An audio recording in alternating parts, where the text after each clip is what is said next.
Welcome back to another episode of Rock Boys Football. Dill, it's a 2-episode day for the Florida Gators. We did a transfer portal conversation earlier today. There is some serious movement going on with Jon Sumrall's staff. Dill, cleaning house. I got some takes on it, most notably right off the bat. A little bit surprised with Billy Gonzalez not being retained. It tells me one thing, and I want to get your take on it too. Does it tell you Jon Sumrall's got a pretty good feel that this roster is going to stay together, that he has command over the locker room? Because if there was a doubt about that, if Jon Sumrall was nervous about a lot of players leaving in the transfer portal, Billy Gonzalez probably would still be on staff. Is Billy Gonzalez a bad wide receivers coach? No. Could you probably upgrade? Yeah. My biggest takeaway, specifically when it comes to Billy Gonzalez, that I think Jon Sumrall has a pretty good feel that this roster might be staying together going into 2026. Maybe I'm reading too much into it, so let it fly in the comments section. We're going to go through the coaching staff changes that we've seen. Billy Gonzalez out, Rob Sale out, Jabbar Jalouk out, Gerald Chatman staying in Gainesville, which I think is big. I personally think he's one of the best defensive line coaches in the country. That makes total sense. For every guy we talk about, I'm going to offer a candidate that would make sense for Florida. Hand up, kind of had some fun with this one. Before we get into it, as always, the Florida fans, man, over the last 7 days, there has not been a fan base that's been showing more love to the boys. It's been really fun talking about the Jon Sumrall tenure so far. It's about to get a little bit more real over the next couple of weeks when that transfer portal opens. Man, can't thank you guys enough. If y'all do enjoy the content, consider subscribing to the channel. Without further ado, hey, Billy Gonzalez out at Florida lifer, man. Am I reading too much into it, or is that maybe something you can read between the lines that Jon Sumrall feels like he's got a pretty good feel that this roster is going to be staying together in 2020? Yeah, and that's just the interesting one, because I would have thought for sure, like, if Billy Gonzalez wanted to still be the wide receivers coach, I like, thought so too. I mean, he's been a really good wide receivers coach. And again, like, to me, I do kind of debate, like, was this, I have control of this roster, or is this a little bit of a purge of the Billy Napier system on offense? Because, like, there were some things that clearly weren't working, and you had a ton of talent, but this passing attack, it never really got off the ground. It was a really, really weak unit for how talented I think everyone was. Like DJ at quarterback, you thought he had a good offensive line, you had a ton of really good wideouts. Just something wasn't clicking. So to me, I do wonder, like, maybe, you're reading in saying like he's got control of the roster, if you will, or is he just trying to say we're going to? Which I would not blame him for kind of purging the offensive staff. Take it down to the studs and let Buster Faulkner kind of build it in the way he sees it, and like have coaches that he has input on. I think that's a really, as much as I think the Florida fans really do appreciate and like Billy Gonzalez. And I've been on the message board. I've been living on them Florida Gator message boards. I didn't notice a lot of Florida fans banging the table for Billy Gonzalez. And quite frankly, there's not really many staff members from the Billy Napier era outside what I would argue is Gerald Chatman that you're going to be banging the table for. You know, with this team and as talented as it was, falling apart the way it did, there's not that many coaches that you really want back on this staff in 2026. And like you said, you hired Buster Faulkner for a reason. He was a very competitive offensive coordinator to go out and get. In fact, he was getting some head coaching interest from some G5 schools. You hire Buster Faulkner, let him bring in the guys that he wants to bring in. Or at least have like the input, like guys who are going to teach it the way he wants it done. Because again, it's unique. Like the way Buster Faulkner's run offense is a little different flavor than a lot of other places. To me, that feels like I don't really have a ton of interest in having much of that offensive staff back. And again, like, I do wonder, because like there's some really good true freshmen on this team, some really good young wide receivers. I gotta think Jon Sumrall has a plan to keep those guys around, and I don't. That was my question. Do you think? I don't know if it's like, hey, Vernell Brown, Dallas Wilson, we're going to sit you down and let you handpick the wide receiver coach. But do you think Jon Sumrall ran it by this wide receiver room, specifically Dallas Wilson and Vernell Brown? I'm sure, but because I think most coaches do that when they're going to make position room changes. Like I feel like typically they'll have at least like their players will know before they just find out on Twitter or something. I'm sure he did, and I'm sure he's comfortable with what he's going to do. I mean, at the end of the day, like he's got to run it his way. It can't be this like halfway house of like, well, I'm just going to try to keep guys in the short term. Like if I'm Jon Sumrall, like I'm going to die trying to build this team in my image. And if that means a different wide receivers coach, that means a different wide receivers. Yeah. I think that's probably what's going on. What do you think about Cortez Hankton? Yeah. As a pure wideout coach. Yeah. 100%. Funny. Okay, Really I don't know how it doesn't sound from what I've seen. I have not seen the LSU's retained some staffers. It doesn't sound like much of the offensive staff is going to be retained. Cortez Hankton, potentially a free agent, really good recruiter, really good track record of development. Would make a lot of sense and wouldn't be surprised if Jon Sumrall during his time at Tulane maybe rubbed some elbows with Cortez Hankton. And I believe Buster Faulkner has a relationship with him from his time at Georgia. I probably should have made sure I knew that before we went live here. So Florida fans, fact check me in the comment section. All right, Dill, next one. And this is obvious, right? Rob Sale out. There is such an obvious replacement. And I thought Rob Sale did some good things. I thought the development on the offensive line was decent and then kind of went off the rails in 2025, along with the whole football team, right? I got it. This is a dynamite. It has to be, right? You have to bring Phil Troutwin home, right? Like he's a free agent right now. Not sure if he's going to get retained by Matt Campbell. He's not following James Franklin of Virginia Tech as we've seen yet. Florida alum. I think one of the top 5 offensive line coach. Dill, sorry, I'm rambling a little bit. This is what makes me think they're going to take a big swing. Is number 1, Jon Sumrall's a line of scrimmage guy, right? Number 2, Buster Faulkner did not take Jeep Wade with him. And Jeep Wade, to me, is like a top 20 offensive line coach. So I get a sense they're going to take a big swing. I get that sense that big swing is going to be Coach Phil.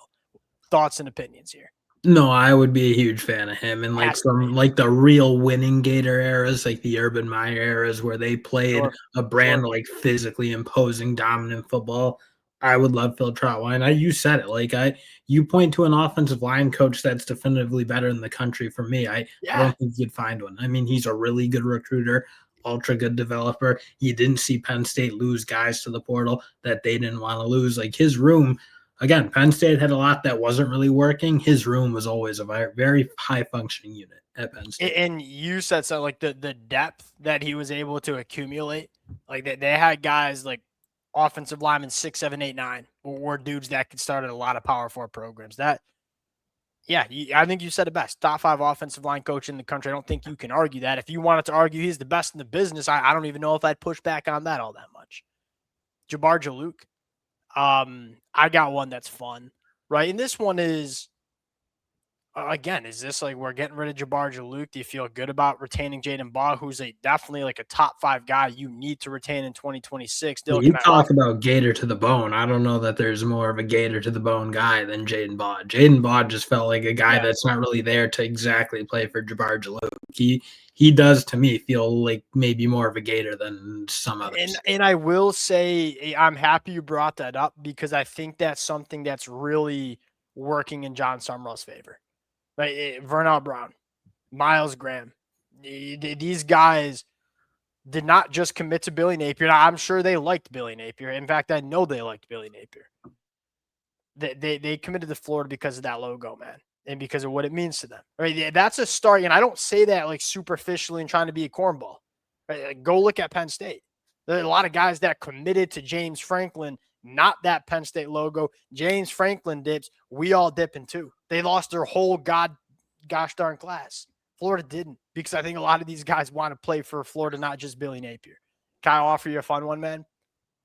Bring him back to the Sunshine State. Hey, I know CJ Spiller is a Clemson guy, right? Played there, has coached there for the last 5 years, loves Dabo Swinney. Hey, CJ Spiller, the ship might be sinking, my dog, right? And look, he probably has some, and I know Florida was going after him on the recruiting trail here. He's from the state of Florida. You talk about Jon Sumrall announcing himself. This would be it. Yeah, this would be a fun one. I agree. And again, like a guy who's recruited running backs pretty well to Clemson. And has developed running backs. What's it? Developed running backs too. I mean, you go from like Will Shipley to Phil Maffa to Adam Randall, who played damn good at running back after spending his first 4 years of his career playing wide receiver. and he might get drafted into the NFL as a running back, playing it only 1 year. Shout out at CJ Spiller. Like, this is a young cat that can recruit. I think he can get the best out of running backs too.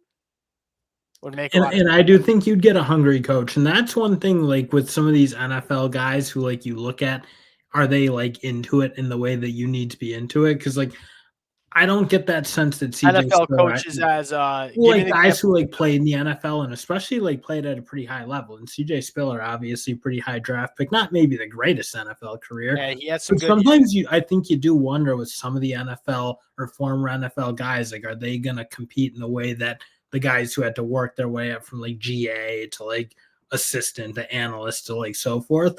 I don't really get the feeling that, like, even Kyle Williams, look at him at LSU. Like, he took 1 year and was like, I don't know if this is really for me at this point. Like, I don't know if I want to work like that. I don't really get the sense from CJ Spiller that you got to Yeah. worry about that. Like, No, you he kinda feel strikes like me he's more gonna like a Brian Hartline cat. Yeah, I'm good coming in, example. I'm a compete. All right, and we retain one, Gerald Chatman. And 24/7 Sports just doing my guy dirty, no profile picture. Deserves one.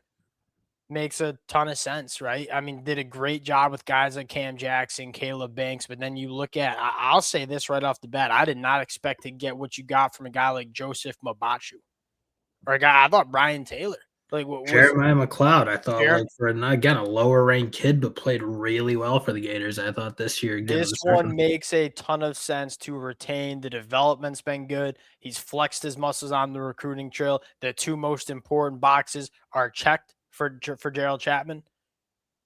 Makes a lot of sense. In another really strong room. Like, I wouldn't mind having these young guys kind of stick together for You Florida. know, and I'll say this still, you made a good point when we were talking about Billy G. I think it's cool that Jon Sumrall's trying to do this.